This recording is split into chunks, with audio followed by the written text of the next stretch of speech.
2 अगस्त 2026 को होने जा रहे मंगल का गोचर मिथुन राशि में क्या प्रभाव पड़ेगा आपके राशियों पर।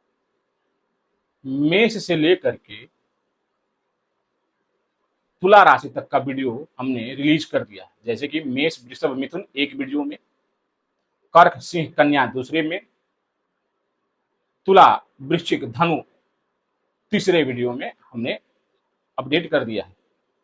अब ये अंतिम वीडियो है जिसमें हम मकर, कुंभ और मीन राशि के बारे में चर्चा करेंगे कि मंगल का गोचर आपके किन भाव में हो रहा है, दूसरे ग्रहों की क्या स्थिति है, कुल मिलाकर क्या कॉम्बिनेशन बनने वाला है अगले 50 दिनों के लिए, किन चीजों पर परहेज करना है और किस जगह आपको आगे बढ़ना है, इन तमाम चीजों पर चर्चा होगी।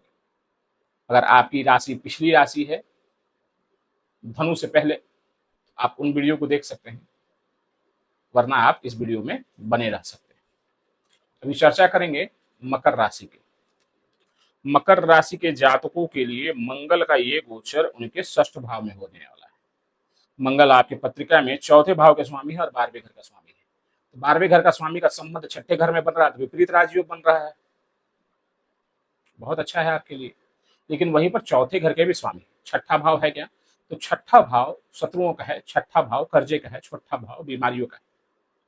छठे घर में जब मंगल आते हैं तो बहुत विशिष्ट योग बनता है। आपके केस में दो दो योग बन रहे हैं, एक तो शत्रुहंता योग और दूसरा योग है विपरीत राजयोग।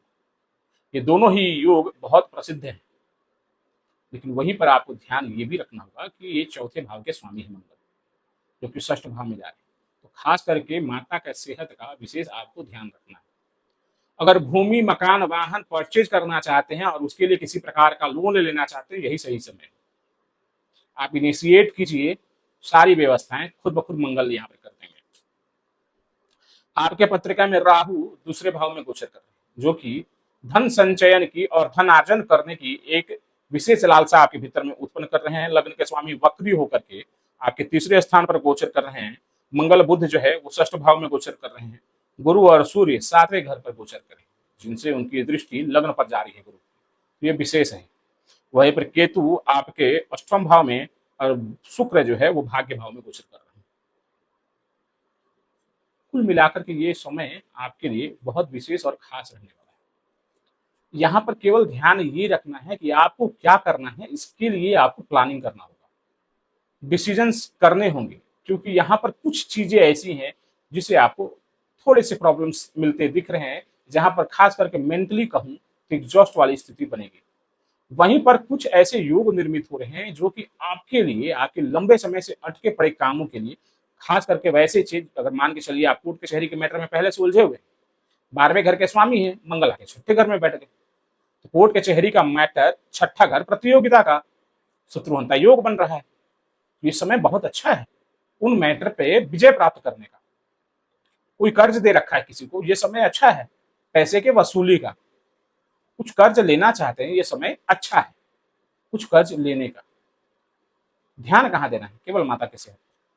मंगल यहाँ पर बैठेंगे, मंगल की जो चौथी दृष्टि है वो आपके पिता के स्थान पर जाएगी, जहां पर शुक्र पहले से ही नीच के होकर के बैठे हैं। थोड़ा सा यहाँ पर आपको ध्यान अपने पिता का भी रखना होगा। पिता के घर के स्वामी बुध जो है वो अभी तो आपके सातवें घर में गोचर कर रहे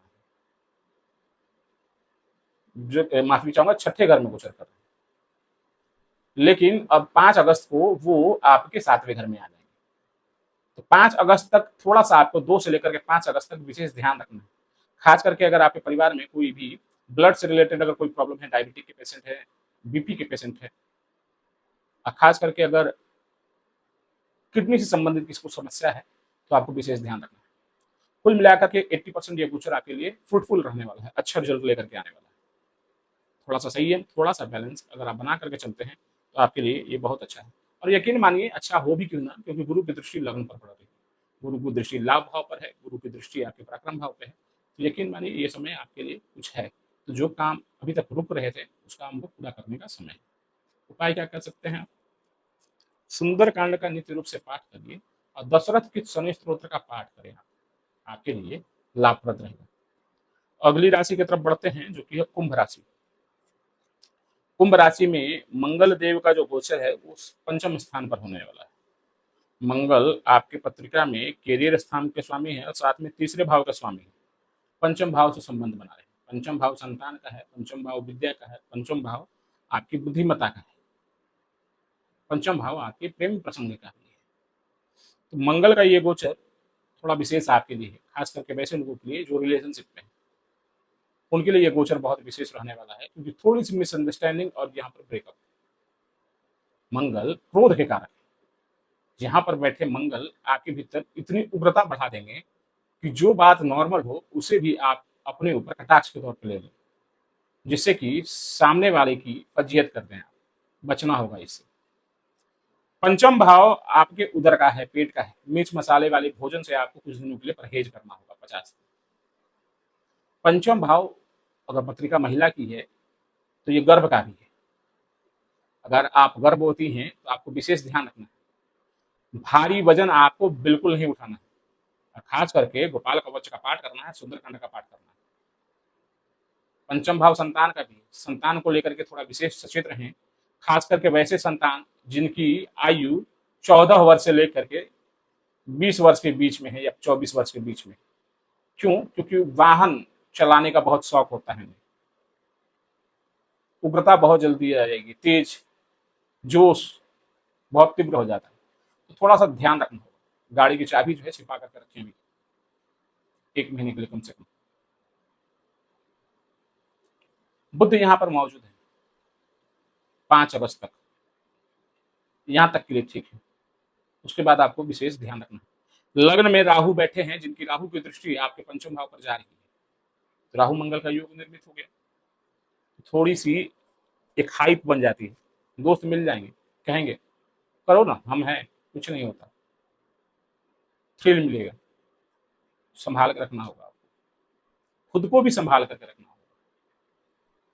मंगल की चौथी दृष्टि आपके अष्टम भाव पर जा रही है, 7वीं दृष्टि आपके लाभ भाव पर जा रही है, और 8वीं दृष्टि आपके व्यय भाव पर जा रही है। 7वीं दृष्टि तो यहाँ पर ठीक है, लाभ के मार्ग खोल रहे हैं। 8वीं दृष्टि व्यय भी करा रहे हैं, इनसे आपको बचना होगा। कुल मिलाकर के मैंने क्या कहा, डिसीजंस आपके ऊपर में, जैसा आपका डिसीजन होगा वैसा समय रहेगा। मंगल आपको ऊर्जा प्रदान कर रहे हैं, अच्छी चीजें भी हैं यहाँ पर। फाइनेंस को लेकर के बहुत अच्छा योग बन रहा है, धनागमन के बहुत अच्छे स्रोत बन रहे हैं। गड़ा हुआ धन, छिपा हुआ धन, अटका हुआ धन, वो भी वापस मिलता हुआ दिख रहा है। कुल मिलाकर के 70-30 का रेशियो बन रहा है आपके लिए इस गोचर का। थोड़े से विशेष ध्यान, आपको और कुछ करने की जरूरत नहीं, केवल ध्यान रखना है। मानसिक बोझ लेकर के चलना है किस प्रकार का, मुझे ये चीजों से बचना है, बस इतना काफी है। ये करें, आपके लिए बहुत अच्छा रहने वाला है। वैसे भी लग्न के स्वामी शनि धन भाव में गोचर करते हैं, अच्छा ही है। उपाय के तौर पर दशरथ के शनि स्तोत्र का पाठ करें और सुंदरकांड का पाठ करें, आपके लिए अच्छा रहने वाला है। अगले राशि की तरफ बढ़ते हैं, जो कि आखिरी राशि है, मीन राशि है। मीन राशि में शनि का गोचर लग्न पर चल रहा है, और जिन टॉपिक पे हम आज चर्चा कर रहे हैं, मंगल देव का गोचर आपके चौथे घर में चल रहा है। चौथे घर में मंगल आ जाएंगे तो भी मंगल के योग निर्मित होता है। चौथा घर आपके परिवार का है, और जब मंगल परिवार के भाव में जाएंगे तो चौथी दृष्टि दाम्पत्य जीवन पर भी जाएगी, और प्लस में आपके घर पे भी रहेगी, तो घर में कलह के वातावरण यहाँ पर निर्मित कर सकते हैं, और साथ में दाम्पत्य जीवन में भी प्रॉब्लम क्रिएट कर सकते हैं। वैसे भी आपके 7वें घर में शुक्र नीच के चल रहे हैं, ऊपर से मंगल की अगर दृष्टि हो जाएगी तो कुछ ऐसे तथ्य निकल करके सामने आ सकते हैं जो कि आपको विचलित कर सकते हैं, और साथ में आपके दाम्पत्य जीवन में कुछ ऐसे उठापटक की स्थिति भी बन सकती है, जो कि आपके लिए बहुत अच्छा नहीं रहने वाला है। शनि की भी दृष्टि है, जो कि पीड़ादायक है। हाँ, अच्छी बात क्या है कि गुरु की दृष्टि शनि पर है, और गुरु का संबंध लग्न से बन रहा है, तो समस्या जो भी हो, जीत आपकी होगी, पार आप हो जाओगे, लेकिन आपको थोड़ा सा सावधान रहना है। मंगल यहाँ पर योग निर्मित कर रहे हैं, क्योंकि मंगल आपके पत्रिका में 9वें भाव के स्वामी हैं, और साथ में धन भाव के स्वामी हैं, जिसका संबंध चौथे भाव से हो रहा है। तो केंद्र त्रिकोण राजयोग यहाँ पर निर्मित हो रहा है। धन के विशेष आयाम बनेंगे, परिवार में धन का निवेश होगा। भूमि मकान वाहन जैसी कोई चीज अगर आप परचेज करना चाहते हैं, खासकर के जमीन की बात करें, तो ये समय सबसे उपयुक्त है, सबसे अच्छा समय है आपके लिए 50 दिनों के लिए। वो करें आप, आपके लिए बहुत अच्छा है। वहीं पर अगर देखा जाए तो केंद्र त्रिकोण राजयोग निर्मित हो रहा है, जो कि आपके लिए बहुत अच्छा है। लग्न पर आपके बुध की जो दृष्टि है, चौथी दृष्टि जैसे मैंने बताया, दाम्पत्य जीवन पर विशेष ध्यान रखना है। 7वीं दृष्टि आपके कर्म भाव पर बहुत अच्छा विशेष रहने वाला है। कार्य क्षेत्र में नए नए अपॉर्चुनिटीज मिल सकते हैं, भाग्य का साथ आपको मिल सकता है, और करियर में एक बूस्ट मिल सकता है, प्रमोशन जैसे स्थिति बन रहे हैं। 8वीं दृष्टि जो है वो लाभ भाव पर जारी है, जैसा पहले कहा, लाभ के विशेष मार्ग खोल रहे हैं। ध्यान कहाँ रखना है, केवल एक जगह, दाम्पत्य जीवन को कैसे बचा करके चलना है, आर्ग्यूमेंट्स ना हो, इस चीज पर फोकस करना है। उपाय के तौर पर सुंदरकांड का और साथ ही आपको विष्णु सहस्त्र नाम का पाठ करना है, ताकि दाम्पत्य जीवन में किसी प्रकार की कोई परेशानी नहीं। तो ये वीडियो थी मंगल के राशि परिवर्तन का मिथुन राशि में, मेष से लेकर के मीन राशि तक। इस वीडियो में हमने मकर, कुंभ और मीन राशि के बारे में चर्चा की। अगर आपकी राशि कोई और है तो मेष से लेकर के धनु राशि तक के वीडियो हमने 3 वीडियोज में 3-3 राशियों का बना रखा है, आप उसको चेक कर सकते हैं।